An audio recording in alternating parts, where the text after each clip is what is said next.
Hello, my dear students. Today I'm here with an interpretation of the poem A Thing of Beauty, which is written by John Keats. So, what do we understand by a thing of beauty? A thing of beauty could very well be defined as anything that appeals to our senses and brings unto us a wonderful feeling of delight and satisfaction. However, let me also tell you that a thing of beauty can have different layers of interpretations and meanings. Nature itself has got a diverse manifestation. So, by reading the poem line by line, we'll try to explore what exactly the poet has tried to convey to this poem, A Thing of Beauty. Is the poet talking simply about things of beauty present in the world of nature, or has he got an entirely different conception of a thing of beauty? We'll all try to figure out the answers of these questions as and when we read the poem line by line. But before we begin with understanding of this poem in details, let me just show you some of the videos which depict the wonderful world of nature. So let us just spare some moments in watching these videos which highlight the beauty of nature. Alright?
Well, my dear students, let us now have a look at a compilation of some of the most beautiful things present in the world of nature. Isn't it simply mesmerizing to just have a look at it? This is indeed a visual treat, a treat to our eyes. Similar is the effects that these wonderful masterstrokes can create in our minds. Well, my dear students, let me tell you that all these are different snapshots of drawings and artwork by some of the budding artists of our school. Isn't it a wonderful feeling when we look at these creative pursuits of young, talented students getting reflected here? This is again another thing of beauty, a perfect example of how a simple thing like a creative pursuit or expression can appeal to our aesthetic sensibilities. Now, let us have a look at these collection of pictures. It is rightly said that a picture speaks 1,000 words. Each of these pictures depicts a reality of life. It is indeed a slice of life presented to us through the medium of pictures. Just look at these pictures. Doing so will definitely make you feel aware of different shades of life. I feel this is indeed another beautiful experience to see such things a wonder. Well, my dear students, our life is a tapestry of beautiful moments, and these moments add meaning to our life. So, here is a collage of moments. Let us now try to see what these pictures depict. The first is all about a moment of solidarity, a moment that every Indian citizen will cherish for their lifetime. It was captured on the 5th of April when, as a response to the appeal made by the Honorable Prime Minister Narendra Modi, all the people across the nation stood together to illuminate their homes with candles and diyas to spread the message that we are fighting against the coronavirus outbreak. So, this was indeed a special moment when all the people of the nation stood together, spreading the message that we are leading from darkness to illumination or light. I feel this was indeed a beautiful moment to be cherished. Secondly, we have a picture that speaks about friendship and its value.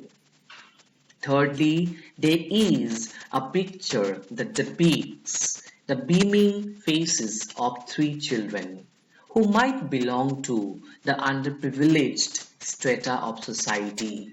However, the way these children are retaining a very happy smile on their faces speaks volumes about their inherent innocence and their rights to smile against all odds. Next, we have a moment from the world of sports. In the year 2012, the god of cricket, Sachin Tendulkar, created history by scoring his 100th international century. It was during the Asia Cup held in Bangladesh, and all the Indian people were awaiting for such a special moment when this legendary cricketer would be able to achieve his 100th international century. And he really made it possible. This was indeed a very, very beautiful moment that every sports lover of this country will cherish for their lifetime. Next, we have a fleeting moment of joy. A girl who is enjoying her time with a very simple object like a kite. And then we have another moment from the world of cricket. In the year 2007, Yuvraj Singh, the cricketer, had a very wonderful moment when he was able to smash six after sixes in a single over. This was in 2007 T20 World Cup. So during that particular moment when Yuvraj Singh was being able to hit six after six in just one single over was indeed a spectacular moment, a moment that every Indian will remember forever.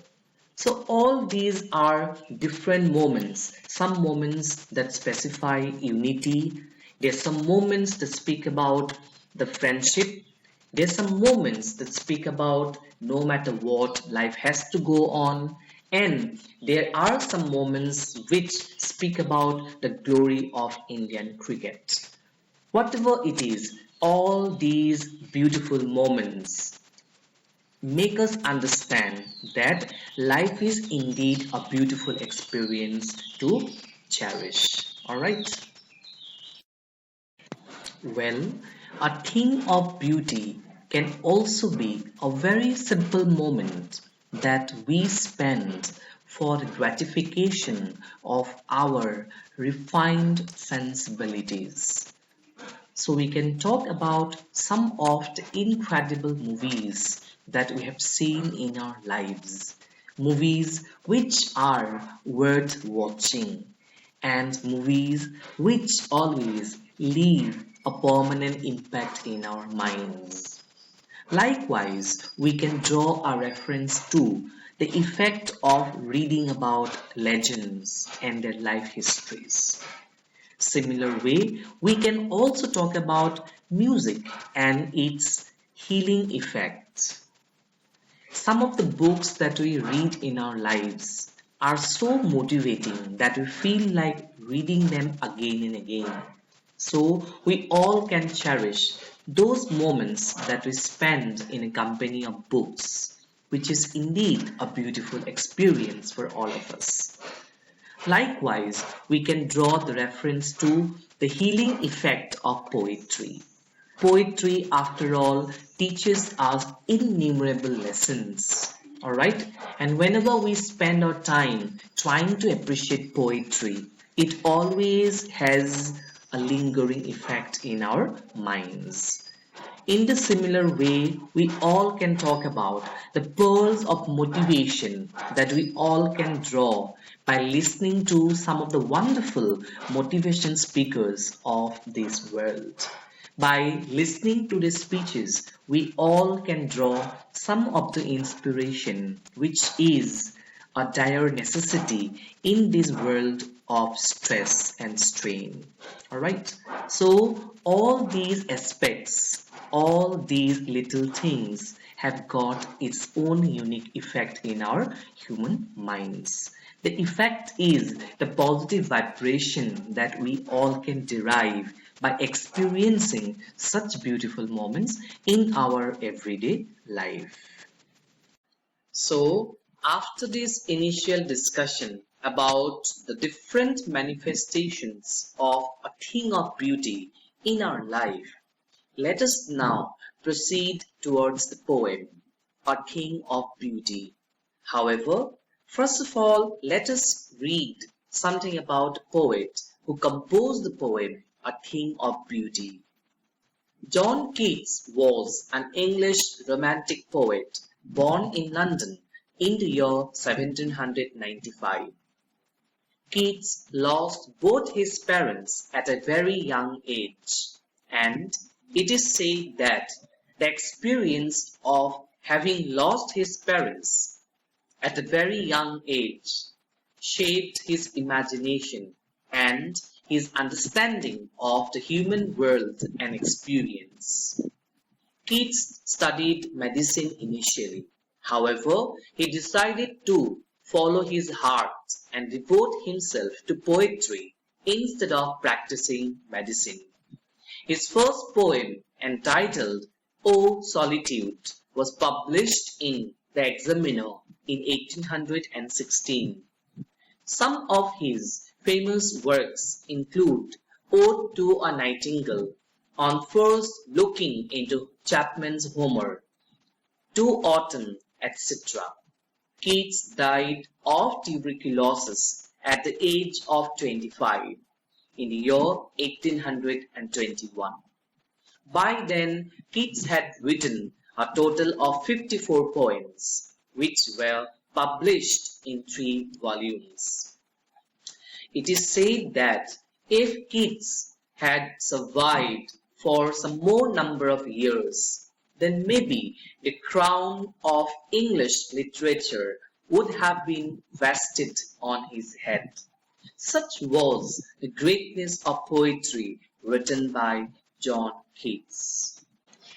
So, let us now try to comprehend the poem, A Thing of Beauty. And let me begin with the first part of the poem. Here it goes. A thing of beauty is a joy forever. Its loveliness increases. It will never pass into nothingness, but will keep a bower quiet for us. and a sleep full of sweet dreams and health and quiet breathing. So, in these lines, the poet wants to express that a thing of beauty is a source of eternal happiness and contentment in our life.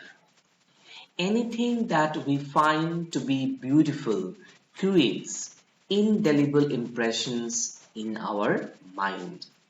And such indelible impressions become a fountain of our happiness and satisfaction years later. Well, my dear students, let me elucidate this with an example.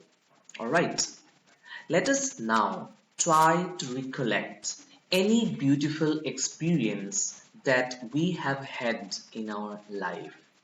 It could be just as simple as our communion with the wonders of nature. Alright? You just try to bring to your mind any of the pleasurable moments that you have spent in the midst of nature. It could be as simple as a walk in the countryside, or the sensation of delight that you had felt when you saw snow for the first time in your life. Or it could also be the positive sensation of delight that you had felt when there was a sudden shower of rain after a persistent dry spell of weather.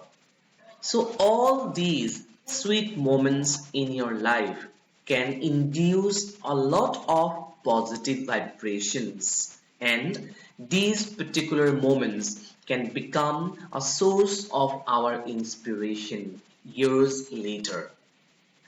So, whenever we get time in our moments of desolation or despair, we all can really bring to our mind the pleasurable sensations or moments we had spent in the lap of nature. The simple act of remembering such beautiful experiences in our life can induce a lot of positivity into our minds and life. Alright, such is the profound effect of a beautiful thing in our life.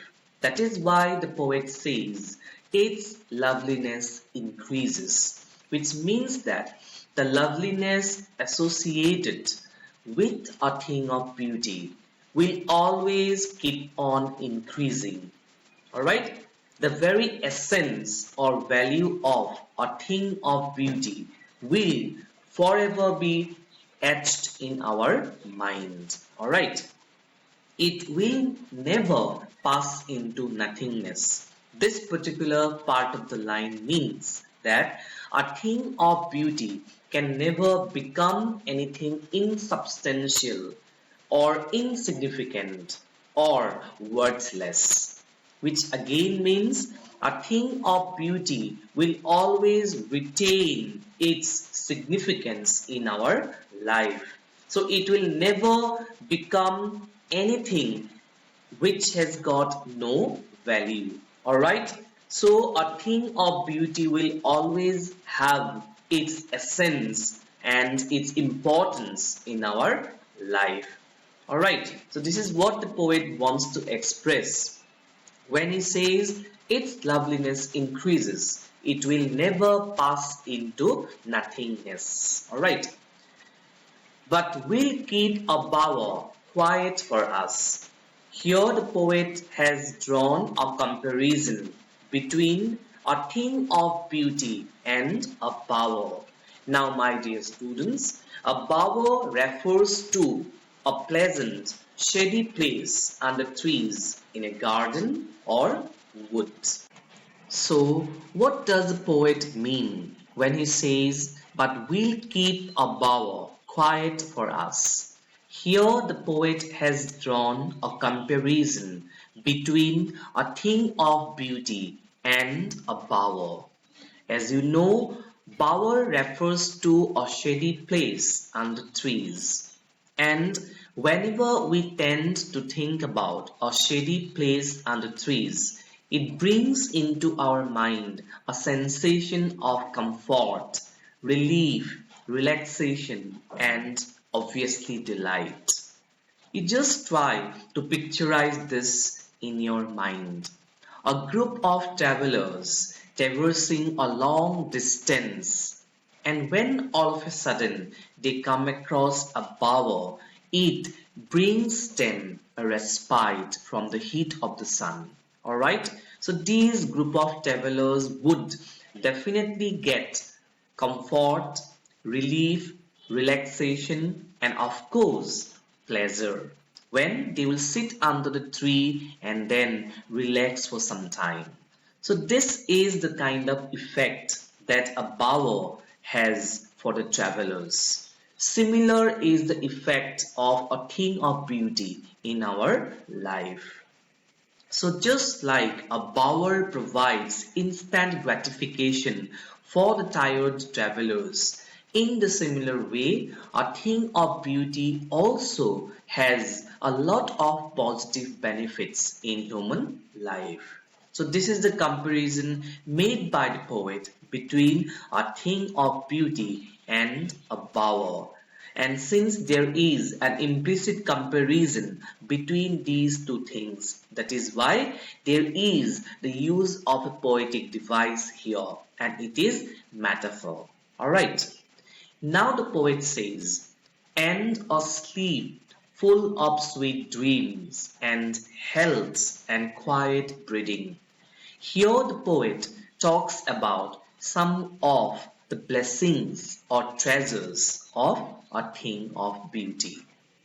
Now you see, a thing of beauty is a storehouse of a lot of positive benefits for the human race. And out of all these benefits, first of all, the poet has drawn the reference to sleep, full of sweet dreams. So remember students, whenever we have a very beautiful moment or experience in our life, the memory of that particular beautiful thing remains permanently etched in our mind. So, such pleasurable moments become a source of our inspiration for our lifetime. And whenever we do experience such pleasurable moments in our life, we always tend to have positive feeling about it.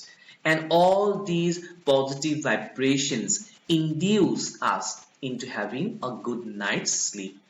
So when the poet says a sleep full of sweet dreams, it means having a very good and sound sleep, devoid of any worries and anxieties. A sleep when we do have some pleasant and sweet dreams without any nightmares. So when is this kind of sleep possible for us? This is possible for us only when we are surrounded by a lot of positive sensations or experiences. Alright? Now let us consider health and quiet breathing. Combined together, these two ideas refer to an overall sense of our well-being. So here the poet has drawn the reference to the fact that a thing of beauty can also provide us good health. And this concept of health includes both physical health as well as mental health. So whenever we are surrounded by the boon of a thing of beauty, life itself becomes a bliss. And whenever we talk about a blissful existence of our life, then we tend to believe that everything is going fine with our life. And this particular sensation of positivity in us induces good health. So now let us talk about health and quiet breathing. First of all, a thing of beauty provides us immense delight, satisfaction, and also pleasure. So whenever we are surrounded by so many things of beauty in our life, obviously it has got some effect in our overall health and well-being as well. So such is the effect of a thing of beauty in human life. Now, what do you understand by quiet breathing? Quiet breathing refers to a state of our mind when the mind is devoid of any worries and stress. It refers to a condition when there is only serenity and tranquility of mind. So, at times in our life, we meditate upon ourselves, isn't it? We do introspect into our lives. We analyze what is going on in our life. And such moments of deep contemplation is possible only when there is peace within all of us. So quiet breathing brings to our mind a moment of contemplation, a meditative state of mind when we do probe into ourselves and then analyze what is going on in our respective lives. All right. So you see, health talks about physical health and quiet breathing denotes our mental state of mind. A mind is full of positivity. A mind is at peace when we are surrounded by things of beauty. Alright, so here the poet talks about the benefits of a thing of beauty, and the greatest boon or benefit of a thing of beauty is that it always assures us a kind of overall sense of well-being, which is an essential thing or which is really a very important thing in our times of stress and turmoil. Now you all of you see, world today has become a kind of stressful existence. We are always in a rush to achieve our own desired goals and set of ambitions. So in process of fulfilling our goals and ambitions, we tend to overlook our health, both our physical and our mental aspect of health. But then, whenever we tend to think about a thing of beauty, it always brings into our mind a lot of positive sensations. So, remembering such pleasurable experiences of having felt a thing of beauty always has some positive effects in our mind, and such positive sensations indirectly lead us into having a very good and sound health. And whenever we have sound health, it also means that we are at peace with ourselves. Alright, there is inner peace and harmony that exists in our whole heart and body. At the same time, there is also peace of mind. And remember, students, this particular sensation of feeling of peace, feeling of harmony is extremely necessary in today's world of stress and strain. So, a thing of beauty always has in store for all human beings a vast treasure of benefits and blessings. And these treasures include, among others, a sleep full of pleasant dreams, a good and sound health, and also moments of deep contemplation when our mind is peaceful. All right. So remember, students, a thing of beauty is indeed a great blessing for all the human beings. This is what the poet wants to convey through these particular lines. So let us now read the next few lines of the poem. Therefore, on every morrow are we reading a flowery band to bind us to the earth. Here the word therefore is significant. The poet has used the word therefore in connection with the ideas that he has presented in the previous lines.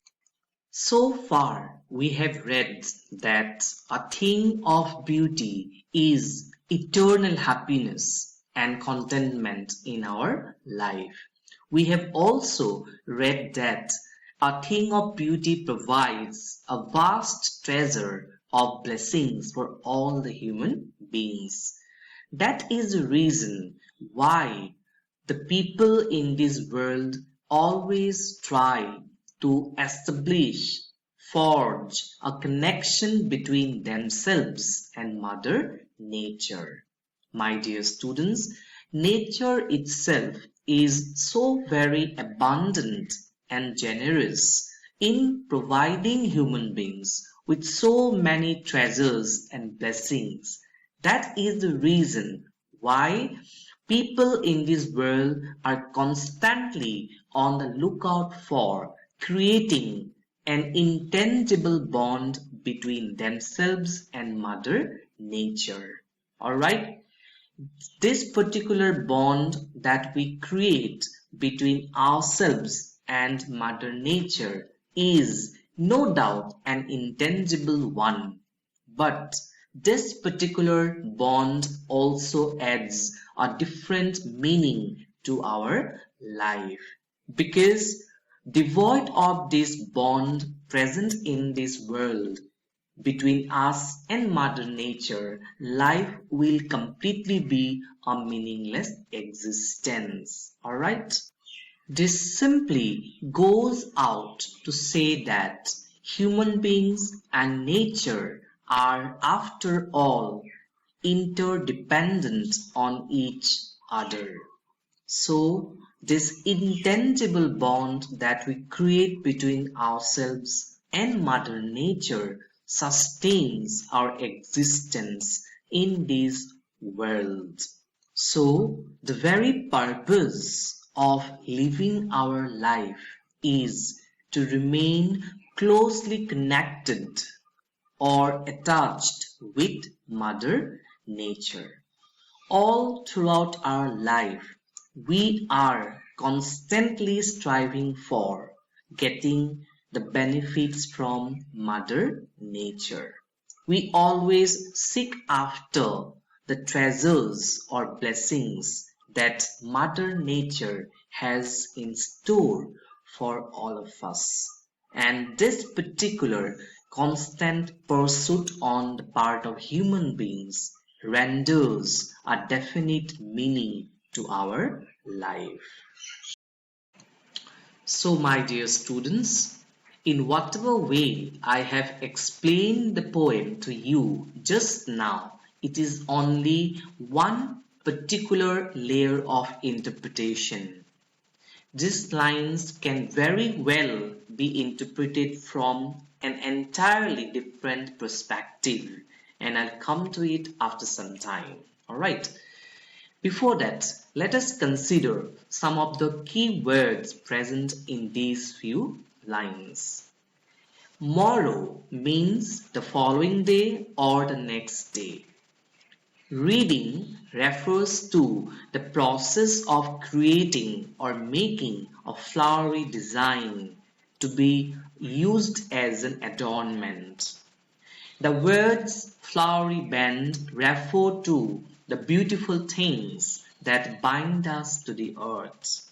So, if we take the interpretation of all these different words into one single entity, in that case, the overall meaning of the line that comes up is that every single day we always try to establish or forge a connection with Mother Nature.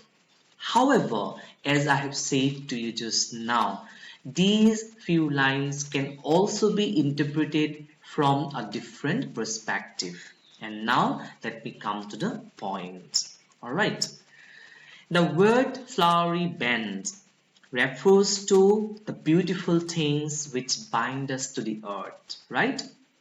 However, this might also refer to a string of memories. Alright? See, my dear students, every single morning when we wake up, We always look forward to a new beginning in our life.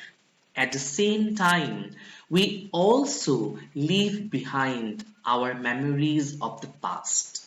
Alright? So, every passing moment of our life, we keep on collecting memories after memories. So, if we take the whole idea into an integrated whole right now, it means that our whole life is a wonderful tapestry of beautiful memories. Memories of all the things of beauty that we have come across in our lifetime. So what is the purpose of collection of that particular string of memories?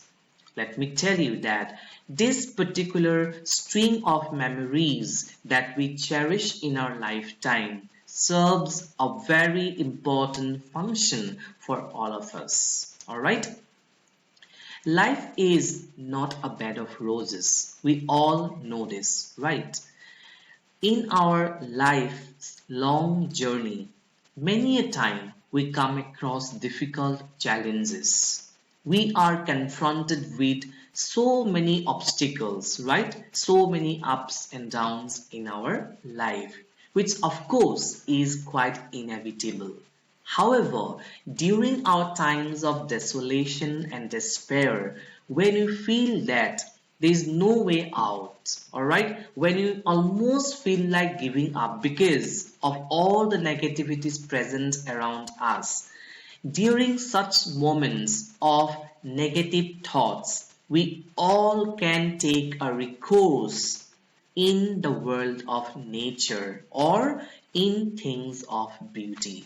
Alright, so the collection of memories of all the beautiful things that we have gathered so far in our life serves as an anchor or support which motivates us to always be filled with positive thoughts in our life. Alright, so what I want to convey to all of you is that life itself becomes a pleasurable sensation to tread on when we remember the presence of such beautiful things around us. And this string of memories always keep us attached and closely connected to the very essence that we name as life.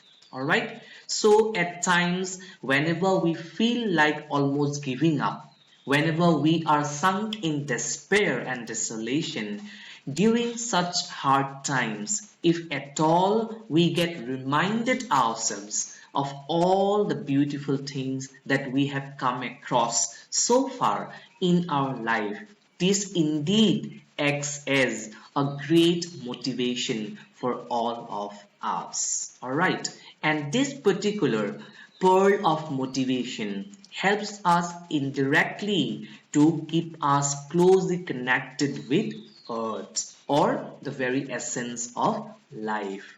Why so? Because it always induces us positive vibrations. We tend to believe that life, after all, is a pleasant mixture of both the good things as well as the bad things. Alright, so we have to accept life with all the different shades of pleasure as well as sorrow. So this kind of understanding that we develop from our experiences of life always render meaning unto the existence of our life. So remember, my dear students, when the poet talks about a flowery band, this means a string of memories. Memories of all the beautiful things that we have experienced in our life. So what is the purpose of that particular string of memories? Alright. First point, these memories enliven our existence in this world. And secondly, these memories also act like a catharsis or catalyst in our times of difficulties or challenges. Alright, and these memories finally bind us to the very essence that we call life. So let us now discuss about some of the literary devices or poetic devices used in these few lines of the poem. First of all, let me point out the use of alliteration in the two words bend and bind, the repetition of consonant sound. Alright. Next it is the use of imagery. Now let me tell you, my dear students, that imagery is the use of figurative language to represent objects, actions and ideas in such a way that it appeals to our senses. So here is a perfect example of imagery in the two words flowery bend. Flowery band can also be another example of a poetic device which is called metaphor. Since there is an implicit comparison of a flowery band to a string of memories, that is why it is a perfect example of metaphor here. Finally, let us talk about the poetic device called inversion, by which we mean reversal of the normal order of the words and phrases in a sentence. So look at this part of the line. Are we reading a flowery band to bind us to the earth? Actually, the normal order words should have been we are reading a flowery band. Alright, but then the poet says, are we reading to create a kind of poetic effect? And that is why it is called inversion. Alright. So let us now read the next part of the poem. Spite of despondence of the inhuman dearths of noble natures, of the gloomy days, of all the unhealthy and over-darkened ways, made for our searching. Yes, in spite of all, some shape of beauty moves away the pall from our dark spirits. Well, my dear students, while reading these few lines of the poem, you all need to understand the word spite, which means malice or ill will. Alright? So now the poet is talking about the prevalence of negativity or darkness in this world of ours. So what are the different sources of this particular negativity or darkness that shroud our existence in this world? The poet has drawn reference to four of the different ideas, and you all must try to comprehend all these four ideas. Alright? Let us first discuss about the first point here. It is spite of despondence.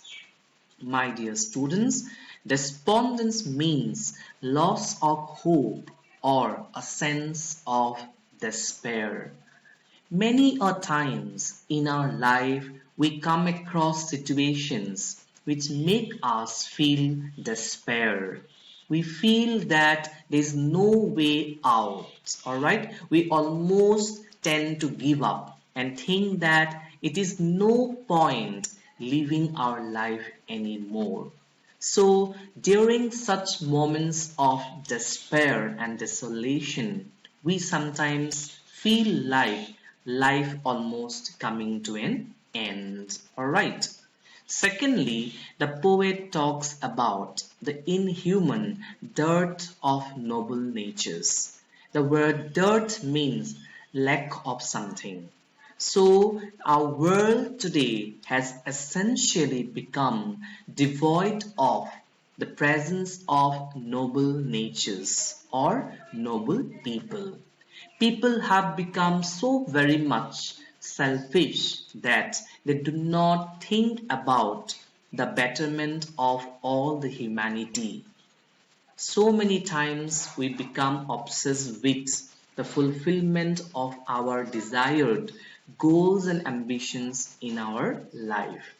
In the process, we almost ignore the feelings of brotherhood and unity that should exist among all of us.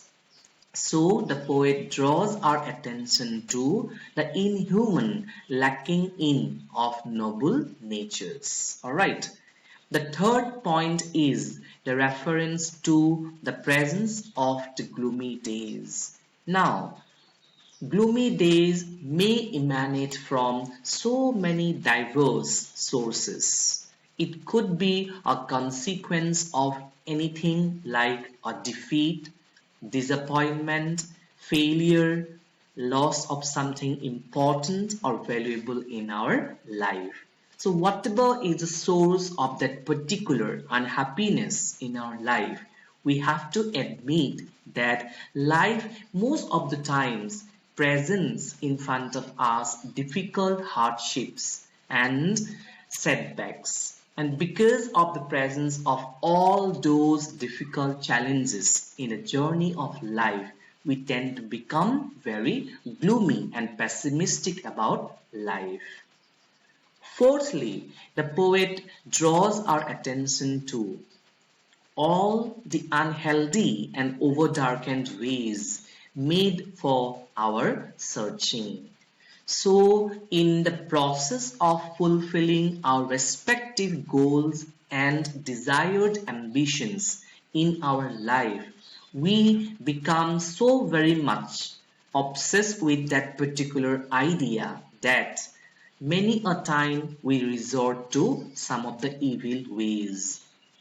We feel that there is always some other way of achieving our set of objectives or goals in our life.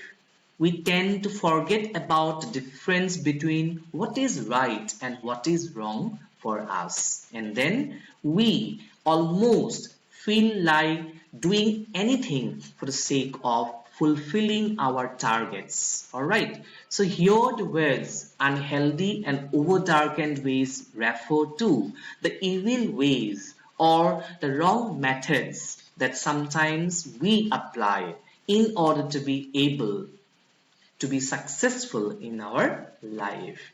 Secondly, made for our searching brings to our mind the never ending journey on our part, the pursuit on our part to fulfill all the desired ambitions and accomplishments. So, the overall idea of the fourth point is that we human beings tend to overlook so many other things in an attempt to fulfill our respective goals and ambitions.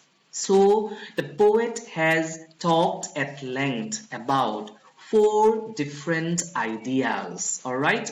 And all these ideas are interconnected because these very ideas present a kind of setback, a kind of negativity or darkness that is present in our world today. And that is how you all can interpret the word spite, which means ill feeling or malice. You could also interpret the word by saying in spite of. Alright, in spite of despondence, in spite of the inhuman dirt of noble natures, in spite of the gloomy days, in spite of all the unhealthy and overdarkened ways made for our searching.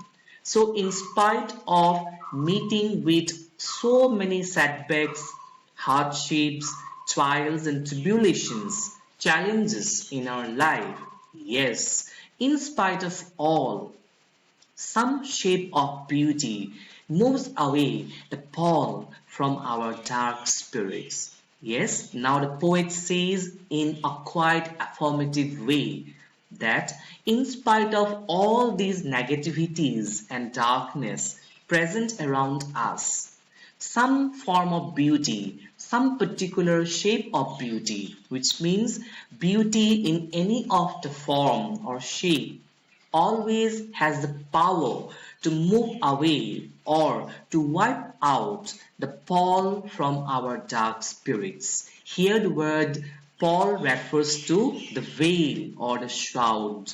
So beauty has an inherent power to lift off the shroud of darkness that is present in all our spirits. So our spirits or souls have become steeped in darkness and evil because we no longer think about betterment of humanity. We no longer consider about the feelings of other people around us. However, whenever we tend to think about a beautiful thing and the pleasurable moments that we have experienced associated with that particular beautiful thing, then it always brings unto our mind some sort of positive vibrations.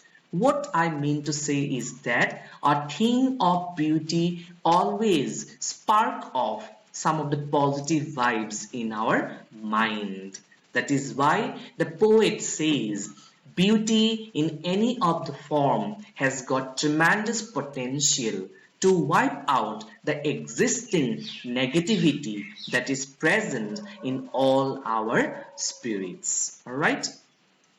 Now let us talk about some of the poetic devices that have been used by the poets in these few lines.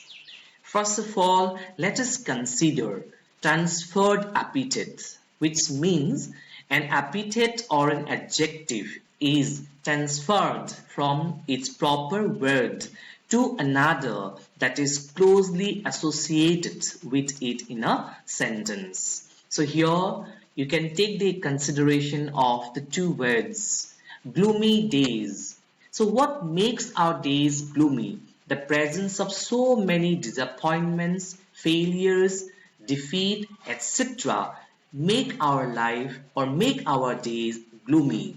Days cannot themselves become gloomy. So it is transferred epithet.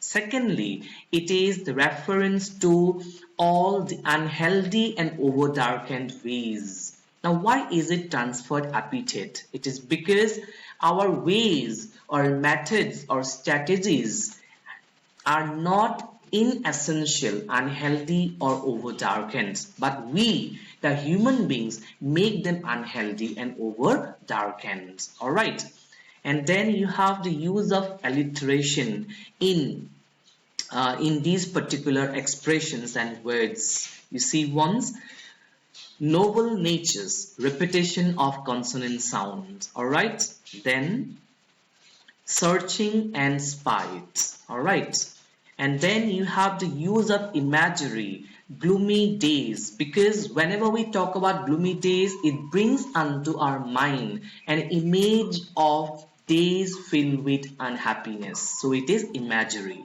And then you have the use of the metaphor, the pall, because basically the word pall refers to a shroud or a veil. But then here the word pall is used to make a comparison with the shroud or the inherent evil or darkness that is present in all our souls. And that is why it is a metaphor. All right.